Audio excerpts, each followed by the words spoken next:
KG ఉసిరికాయలకి 100 గ్రాముల నూనె పోసి మగ్గబెట్టుకోవాలండి. ఇలా మగ్గుతాయండి. ఓ 10 నిమిషాలు, పావుగంట కాయ ఇట్లా మెత్తబడితే చాలండి. కాయ నొక్కితే మెత్తబడితే చాలు. కేజీ కాయలండి 100 గ్రాముల నూనె పోసి మగ్గబెట్టామండి.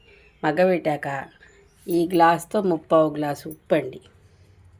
ఈ గ్లాసు 3/4 గ్లాసు ఉప్పు, అలాగే గ్లాసు ఆవుపిండి పచ్చిది, గ్లాసు కారం వేసుకుంటే బళ్ళారి కారం లేకపోతే గుంటూరు కారం వేసుకోండి. ఆ గ్లాస్తో గ్లాసు ఉప్పు, గ్లాసు ఆవపిండి, గ్లాసు కారం.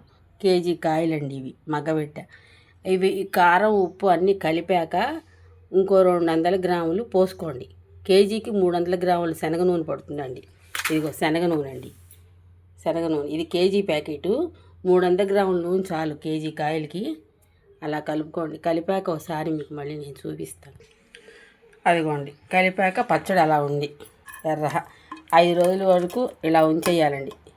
దీంట్లోంచి తీసి ప్లాస్టిక్ డబ్బాలో పెట్టుకోండి. మగ్గబెట్టిన దాంట్లో ఉంచమాకండి.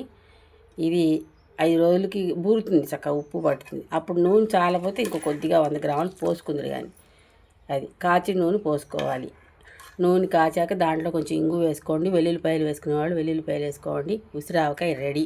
నా ఛానల్ నచ్చితే లైక్ చేయండి, షేర్ చేయండి, సబ్స్క్రైబ్ చేసుకోండి. ధన్యవాదాలండి అందరికీ.